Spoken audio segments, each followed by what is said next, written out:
Hello my D students, आपका पुनः आज के इस नए वीडियो में स्वागत है। और इस वीडियो में हम कक्षा 10वीं गणित एनसीईआरटी अध्याय 1 का उदाहरण 2 दर्शाइए कि प्रत्येक धनात्मक समपूर्णांक क्यू के रूप का होता है तथा प्रत्येक धनात्मक विषम पूर्णांक क्यू प्लस 1 के रूप का होता है जहां क्यू कोई पूर्णांक है। तो हम इस सवाल को सोल्व करने वाले हैं। तो देखिएगा, सबसे पहले आप सवाल को समझने की कोशिश करिएगा। यहाँ पर क्या कहा जा रहा है कि हमें दर्शाना है कि जो भी प्रत्येक धनात्मक समपूर्णांक होता है, यहाँ पर क्या कहा जा रहा है, समपूर्णांक होता है, वह 2q के रूप का होता है। तो देखिएगा, सवाल को हम सोल्व करते हैं। तो यहाँ पर देखिएगा क्या लिखा है, 2q, यहाँ पर लिखा है 2q प्लस 1। ये धनात्मक समपूर्णांक है और धनात्मक विषम पूर्णांक है। तो जो q होता है, q क्या होता है, भागफल होता है, और 2 क्या है, यहाँ पर भाजक है। तो हम यहाँ पर लिखेंगे भाजक बराबर से क्या है आपका, भाजक बराबर से आपका 2। और भागफल कितना है आपका, भागफल बराबर से q है। और माना धनात्मक पूर्णांक, माना धनात्मक पूर्णांक, और हम इसे भाज्य भी कह सकते हैं, इसे हम a मान लेते हैं। तथा बचता है आपका शेषफल, शेषफल को हम r मान लेते हैं, है ना। भाजक आपका 2 आ गया, भागफल आपका q आ गया, भाज्य आपका a आ गया और शेषफल आपका r आ गया। तो देखिएगा, यूक्लिड विभाजन का प्रमेय का समीकरण क्या होता है, a बराबर से, है ना, भाज्य बराबर से भाजक गुणित भागफल धन शेषफल। तो ये आपका भाज्य हो गया बराबर से भाजक 2 इंटू भागफल q धन शेषफल r। तो ये आपका, आप इसे समीकरण 1 नाम दे देंगे। अब देखिएगा, हमें r की वैल्यू पुट करना है, r का मान हमें रखना है।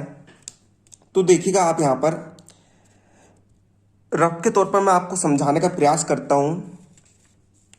मान के चलिए, है ना, यहाँ पर भाज्य क्या है a, भाजक क्या है 2, भागफल क्या है q, और जो आपका शेषफल बचता है उसे हम क्या कहते हैं, r कहते हैं। तो जो हमेशा जो शेषफल यानी r का मान होता है वह भाजक के मान से कम होता है, r का मान भाजक के मान से कम होता है। तो यहाँ पर क्या है, यहाँ पर भाजक का मान 2 है, यानी r का मान जो है 2 के मान से कम होगा। तो r का मान क्या क्या हो सकता है, r का मान 0 हो सकता है, 1 हो सकता है और 2 हो सकता है। यानी कि r का मान 2 के मान से कम होगा, यानी कि r का मान 0 हो सकता है और 1 हो सकता है।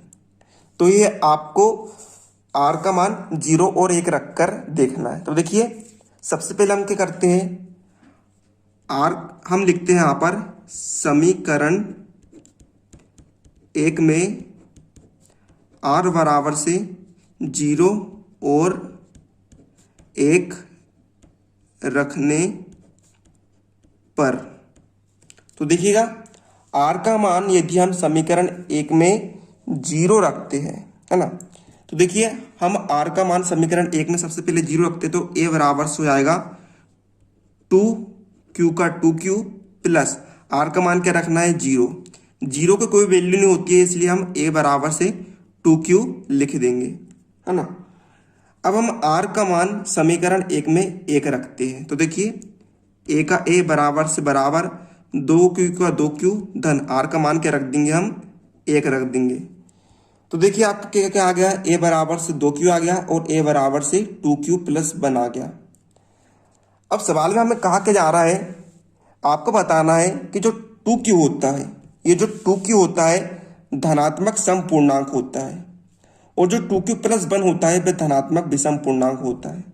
आपको पता ही होगा, हम सम संख्या किसे कहते हैं, समपूर्णांक किसे कहते हैं, जिसमें 2 का भाग चला जाए और जिसमें 2 का भाग नहीं जाता है ना, उसे हम विषम पूर्णांक कहते हैं। तो यहाँ पर आप देखिएगा, हम सबसे पहले लेते हैं 2q लेते हैं। हमने लिया 2q, 2q में हम 2 का भाग देते हैं, है ना, सम पूर्णांक यानी 2 का भाग देते हैं, तो देखिए 2q में 2 का भाग चला जाता है। कितने बार जाता है? 1 बार जाता है ना। यहाँ से 2 से 2 कैंसिल हो जा रहा है, अर्थात 2 से 2 कैंसिल हो गए तो क्या आ गया? q आ गया। यानी कि 2q में 2 का भाग चला जा रहा है। लेकिन 2q धन 1 में 2 का भाग देकर देखते, तो देखिए यहाँ पर तो 2 से 2 का भाग चला जा रहा है, लेकिन यहाँ पर 2 से 2 का भाग नहीं जाएगा। अर्थात ये क्या है? 2 से अविभाज्य है। अर्थात ये क्या होगा? विषम पूर्णांक होगा। सम पूर्णांक यानी जिसमें 2 से भाग चला जाए, और विषम पूर्णांक यानी 2 से भाग न जाए। तो मतलब कि जो आपका 2q है, 2q क्या है आपका? धनात्मक सम पूर्णांक है। और जो आपका 2q धन 1 है, वे क्या है?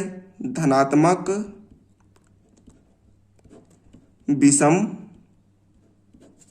पूर्णांक है। मतलब कि इसमें आपका 2 से भाग नहीं जाता है। तो यही आपको सवाल में कहा था कि आपको दर्शाना है कि जो 2q होता है वह धनात्मक समपूर्णांक होता है, जो 2q धन 1 होता है वह धनात्मक विषम पूर्णांक होता है। तो हम यहाँ पर लिख देंगे अतः 2q धनात्मक